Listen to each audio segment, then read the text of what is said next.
मेरा नाम सुशीला शर्मा है। जी। मैं मेजर मोहित की मदर हूँ।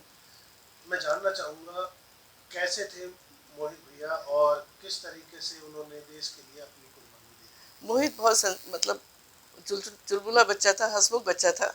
इसका जन्म 13 जनवरी 1978 में हुआ था। और उसके बाद में थोड़े दिन उन्होंने, हम लोग दिल्ली में रहते थे, मानसली से इन्होंने प्राइमरी एजुकेशन ली। उसके बाद डीपीएस गाजियाबाद में दोनों भाइयों को हमने एडमिट करा दिया था, बड़े को भी और छोटे को भी। बड़े इन दोनों को ही हम चाहते थे कि भाई इंजीनियरिंग ज्वाइन करें। पढ़ने में दोनों ही बच्चे होशियार थे, बड़ा ज़्यादा होशियार था। ये थोड़ा दंड वो था, उद्दंड था थोड़ा, मतलब खेल खेल कूद में और बदमाशी में, कहने मतलब भाग दौड़ ये सब करना, ये सब था उसके अंदर। चंचलता बहुत ज़्यादा थी उसके अंदर, मतलब एकदम से टिके बैठने वाला बच्चा नहीं था। बड़े वाला सहनशील था और बहुत सेंसिटिव भी था, मतलब होशियार तो था ही पढ़ने में, और उसको परिवार की तरफ भी बहुत रुझान था। तो जब उसने, दोनों सिबलिंग्स में फ़र्क 14 महीने का था, एक ने 12th पास आउट हुआ तो उसको इंजीनियरिंग में एडमिशन करा दिया। उसका भी पैशन था कि मैं आर्मी में जाऊँ, उसने जो एयरफोर्स का दिया था, लेकिन वो क्वालिफाई नहीं कर पाया। तो ये दोनों भाइयों में हुआ कि भैया मैं ज़रूर कोशिश करूँगा जाने की। तो बोले मैं नहीं गया तो तू कैसे चला जाएगा। उसने 12th पास आउट किया, उसके बाद में हमने इसका इंजीनियरिंग में एडमिशन करा दिया शाहगाँव में। मेरिट बेसिस पे हो जाता था उन दिनों। तो अमरावती यूनिवर्सिटी में इसका एडमिशन हो गया। इसने जो है एनडीए का एग्ज़ाम दिया हुआ था, एनडीए का एग्ज़ाम ये पास आउट हो गया। इसका फिजिकल के लिए आ गया भोपाल। इसने हमें बताया नहीं कि फिजिकल के लिए भी आ गया है। ये वहाँ से बैग एंड बैगेज समेत अपना भोपाल आ गया। हॉस्टल खाली कराया, उसको कंफर्म नहीं है कि आगे में मेरा होना भी है या नहीं होना। भोपाल इसने एसएसबी दे दिया और वहाँ से इसका 104 105 फीवर था, एसएसबी इसका क्लियर हो गया। इसने भोपाल स्टेशन से ही फ़ोन करा कि पापा मैं कॉलेज छोड़ के आ गया हूँ और मैं अब एनडीए में जाऊँगा, मेरा एसएसबी क्लियर हो गया है।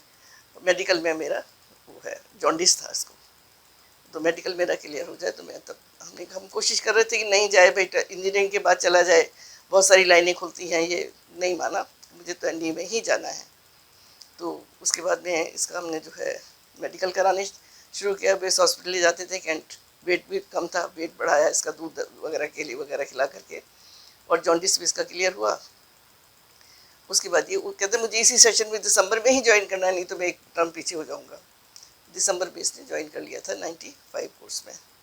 95 पास आउट हुआ ये आईएमएस से, उसे एनडीए से पास आउट हुआ 98 दिसंबर में।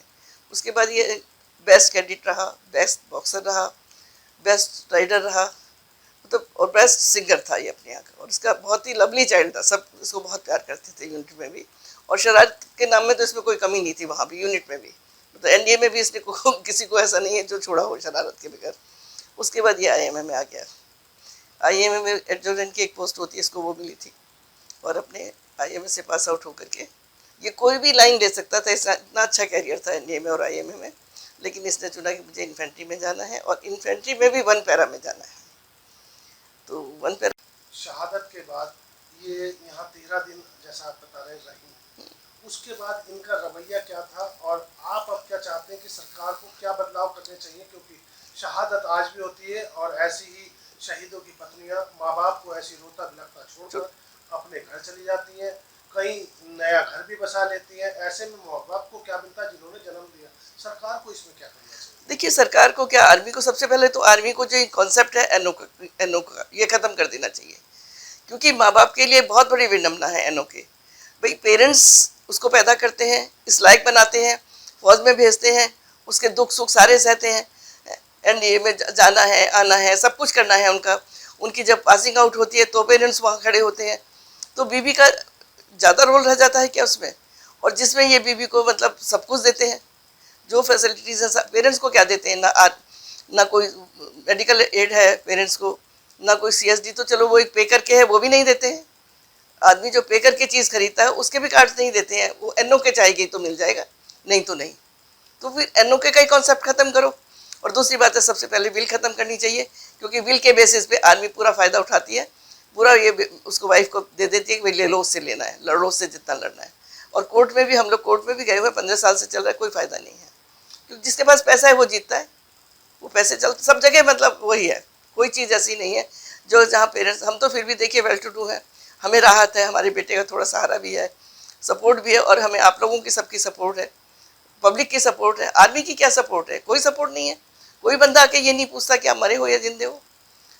तो आपने तो अपना लाल दिया देश के लिए, लेकिन देश की सेना ने अभी तक इन माँ बाप को कुछ नहीं दिया है। एक एक वीरता पुरस्कार दिया जाता है जिससे एंट्री होती है, वो तक नहीं दिया है हमें आज तक, कि जो हम जाकर के आर्मी ऑफिस में या कहीं जाकर के दिखा सकें कि हम उसके फादर मदर हैं। कितना दुख होता है, ऐसा पता चलता है कि नहीं, सबसे बड़ी बात तो ये है कि लाखों रुपए हम मतलब उसके मकान के पे कर चुके हैं और AWH ने मकान भी उसको दे दिया। अरे कम से कम उसका डिसीजन तो देखो कि इसमें क्या है, उसके वो तो देखो भाई रूल्स क्या है। कोर्ट अगर कुछ नहीं करेगी तो आप तो कुछ करोगे। अब उनकी पत्नी क्या कर रही है, कहाँ पर है? उसकी पत्नी पहले भी आर्मी में थी, आज भी आर्मी में है। उसको जो है मेडिकली कैटेगराइज थी, उसको एक ऑटोइम्यून डिजीज थी जो जेनेटिक थी। अगर मोहित होता तो वो उसको जो है सर्विस से रिटायर कर दिया जाता, लेकिन अशोक चक्र के ब्याह पर उसको आज की डेट में वो कर्नल है। कहाँ पोस्टेड है ये भगवान जाने, क्योंकि हमारा कोई जिस दिन से गई है कोई वो नहीं है ना। उसने कभी हमें बुलाया, शुरू में उसने अपने घर में शांति पाठ कराया था, उसने हमें नहीं बुलाया। मोहित याद आते हैं हरदम माँ कैसे भूल जाएगी, आप ये देखो, माँ बाप कैसे भूल जाएंगे, भाई कैसे भूल जाएगा, उसकी तो बाजू थी। लेकिन जिस तरीके से उनकी वाइफ चली गई, कहीं ना कहीं कड़वी यादें छोड़ गई, उसकी वाइफ के लिए क्या कहना है? नहीं, हम क्या कहेंगे, देखिए वो अपने, ठीक है, वो अपने जो कर रही है अपने लिए कर रही है। जो इंसान करता है कहीं ना कहीं उसको उसका मिलता है, ऐसी बात कम नहीं। शब्दों में सरकार से कोई बात कहना चाहे हमारे माध्यम से TV9 के, तो आप क्या कहेंगे? हम चाहते हैं कि डिवीज़न किया जाए अकॉर्डिंगली।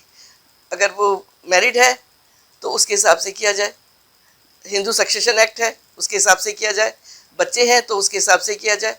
ये नहीं है कि माँ बाप तो यहाँ पढ़े हैं और लड़कियों के माँ बाप ऐश काटें। क्या मोहित जी की वाइफ से उनके बच्चे भी थे? नहीं, कोई बच्चा नहीं था, हो ही नहीं सकते थे, 4 साल हुए थे शादी को। मेरा नाम राजेंद्र प्रसाद शर्मा है, मैं मोहित शर्मा का फादर हूँ।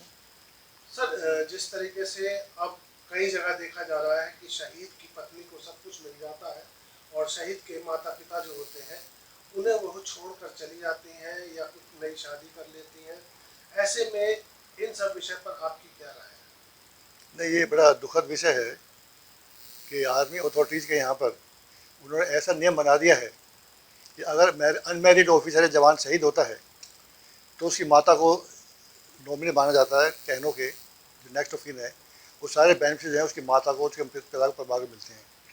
अगर ऑफिसर या जवान मैरिड है और उसकी शहादत हो जाती है तो उसमें माता पिता का रोल बिल्कुल ख़त्म हो जाता है। सब कुछ सारे अधिकार जो हैं वो उसकी पत्नी दे दिए जाते हैं। उसके बाद पत्नी के ऊपर डिपेंड करता है वो उनके साथ रहे ना रहे, उन्हें कुछ दे ना दे, उनके साथ हेल्प करे ना करे, सम्मान करे ना करे।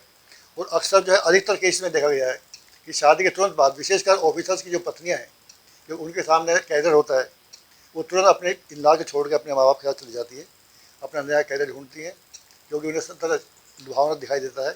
शहीद के ऑफिसर की जो पूरी सैलरी है वो उनको मिलती है। उन्हें आजकल जो है गवर्नमेंट में जॉब, आर्मी जॉब भी देना शुरू कर दिया है। सभी लड़कियां अक्सर ऑफिसर्स बन रही हैं, अपनी भी सैलरी मिलती है, हस्बैंड की सैलरी मिलती है, करोड़ों रुपए के बेनिफिट्स मिलते हैं। और माँ बाप को जो है सिर्फ रोना धोना, आंसू, अपमान, इसके अलावा कुछ नहीं मिलता है ज़िंदगी भर। कुछ कहना चाहेंगे सरकार से हमारे माध्यम से, क्या बदलाव होने चाहिए? नहीं, बदलाव ये है कि एनओ की कंसेप्ट जो है ये आर्मी के साथ और कहीं नहीं है पूरे हिंदुस्तान में, सेंट्रल सर्विसेज में भी। तो जो नियम पूरे सरकार के हैं, सब जगह हैं, वही नियम जो है आर्मी के अंदर भी होने चाहिए।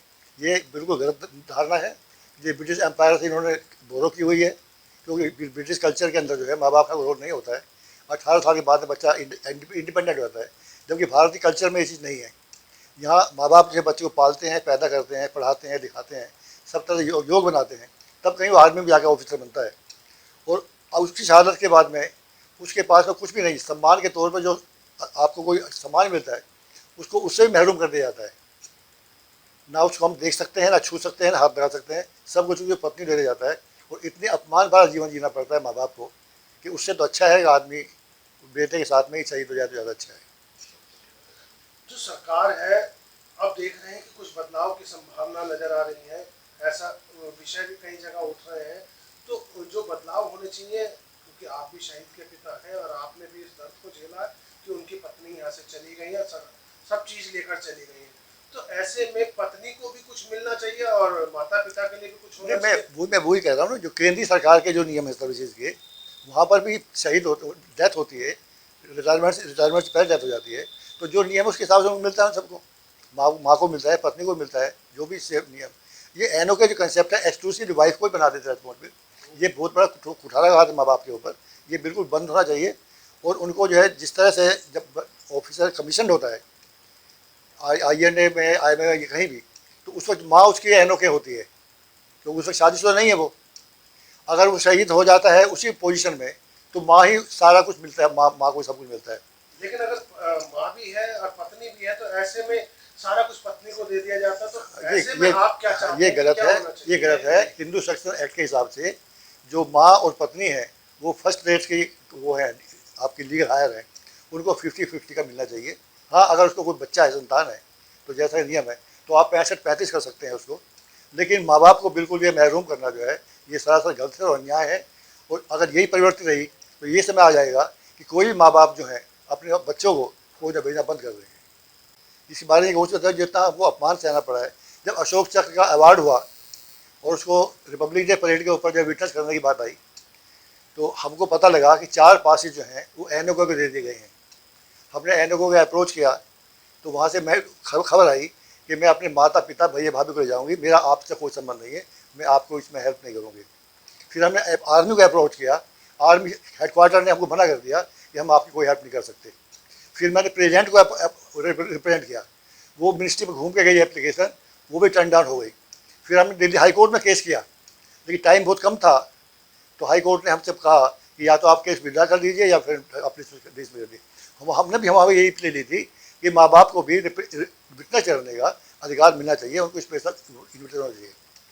उसी केस के बाद में शायद दोबारा जब चर्चा चली आर्मी हेडक्वार्टर में, तो अब ये हुआ है कि जब कुछ सम्मान दिया जाता है तो उसमें जो है माँ को भी साथ में दिया जाता है। पत्नी अगर है तो पत्नी के साथ माँ भी जाते हैं या पिता भी जाते हैं।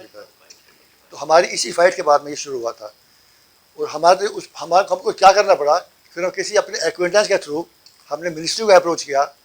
मिनिस्ट्री में जॉइंट सेक्रेटरी प्रोटोकॉल से हमने 2 स्पेशल पासेज मिले।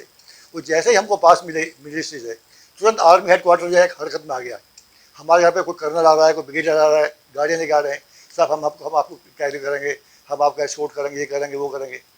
और वहाँ भी उन्होंने क्या ट्रिक प्ले की है कि रिपब्लिक डे परेड को देखने के बाद में जो नियम होता है सेकेंड हाफ में एक हाई टी होती है आर्मी हेडक्वार्टर आर्मी चीफ के घर पे, वो ये जान पूछ के कि वहाँ पर जो उसकी वाइफ भी होगी, एनओ के भी होगी, हम भी होंगे, हमें आर्मी अथॉरिटी ने तुरंत गाड़ी में बैठा के हमारे घर भेज दिया, हमें उसमें भी एडमिट शामिल नहीं होने दिया। तो इतना डिफरेंशियल ट्रीटमेंट पेरेंट्स जाती है, यानी वहाँ पर भी अपमानित होना, वहाँ भी अपमानित होना पड़ा। हमको तुरंत हम गाड़ी बैठा हमें हमारे घर भेज दिया गया। अब कुछ बदलाव की बात आप कहना चाहेंगे कि क्या बदलाव होना चाहिए? नहीं, बदलाव का मेरा यही कहना है कि जो भी नियम है ये एनओ के कंसेप्ट को बंद करके जो समाज के लिए ठीक से नियम है जिसमें माँ बाप को भी कोई परेशानी ना हो और पत्नी को भी परेशानी ना हो, यानी अंग्रेजों का नियम हटाकर हाँ बिल्कुल ही हमारा भारतीय कोई नियम ऐसा बने जिससे माँ बाप को भी बिल्कुल और पत्नी को भी उसका हक मिल सके। क्योंकि आज की तारीख में भी जो आर्मी का एडमिनिस्ट्रेशन है, आर्मी के जो बिहेवियर है ऑफिसर का खासकर, वो पूरा ब्रिटिश पैटर्न के ऊपर चल रहा है। अब कोई परिवर्तन आज तक नहीं हुआ है। कोई भी आर्मी का ऑफिसर जो है जनरली हमने देखा है कि वो परिवार के प्रति बिल्कुल भी कंसर्न नहीं है। मतलब ये फ्लैग वगैरह भी वो साथ ही ले जाना चाहते थे? नहीं, दिया ही मुझे था। हाँ। तो साहब ने मैंने ऐसे करके अपनी आंचल में ले लिया। उसके बाद कोर्ट में कंप्लेन करी कि मेरे से फ्लैग छीन लिया, मेरी मदर ने कैप छीन ली। वो प्रज्ञा थी, शायद प्रज्ञा आई थी घर। अब क्या कर रही है इनकी जो वाइफ? तो पहले आदमी में थी, अभी भी उसको तो मतलब मेडिकली कैटेगराइज से उसको कर्नल बना दिया। क्या शादी थोड़ी करी उन्होंने? शादी कर ही नहीं सकते, एसएलई की पेशेंट है वो है ऑटोइम्यून डिजीज होती है, जेनेटिक्स। फौजी अपने घर वालों को तो यूं ही ले लेते हैं ना, उसके फादर भी फौज में, भाई भी फौज में। ये कैप, ये बेल्ट, ये तिरंगा, जब उनका अंतिम संस्कार हुआ है और उनकी बुखार लेने से पहले वहाँ फुल आर्मी के मेज दे के आए थे, वहाँ कुर्सी बैठे थे, वो मेरे पल्लू में उन्होंने रख दिया, हम दोनों के। और उसकी भी अगले ही दिन जो है उसने आर्मी हेड उसमें सोल्जर्स बोर्ड में कंप्लेंट कर दी कि साहब हमसे छीन लिया गया है। प्रेस में आया हुआ है। जब उसका फोटोग्राफ तक हमने अखबार पब्लिश हुआ है वो कि हमें मिला था, उसकी भी हमारे खिलाफ शिकायत की गई है। और एक चीज़ और मैं कहूँगी, जो बिलोंगिंग्स है बच्चे की शहादत के बाद की, जितनी भी जैसे उसको बुलेट लगती है या जो यूनिफॉर्म उसने पहनी हुई होती है वो पेरेंट्स को दी जाए, ताकि वो लोग उसको एक धरोहर बना कर रखें। क्योंकि लड़कियां तो देखिए हस्बैंड होता है तब भी नहीं टिकती हैं सास ससुर के साथ, और शहादत के बाद तो कौन टिकना चाहेगा। सास ससुर तो वैसे ही बुरे होते हैं, जनरली बुरे माने जाते हैं, चाहे ना भी हो। तो इसलिए उसके जितने भी बिलोंगिंग्स हो पेरेंट्स को दिए जाएं, ताकि उनकी जो फैमिली है आगे तक रखे संभाल कर कि हाँ ये हमारे घर का हमारे बेटे की निशानी है। है। आप देखिए हमने प्रतिमा बनाई है, उसमें हमें किसी का कोई सहयोग नहीं है, राम सुतार जी ने बनाई है, अच्छे उर्दू आपने देखा होगा।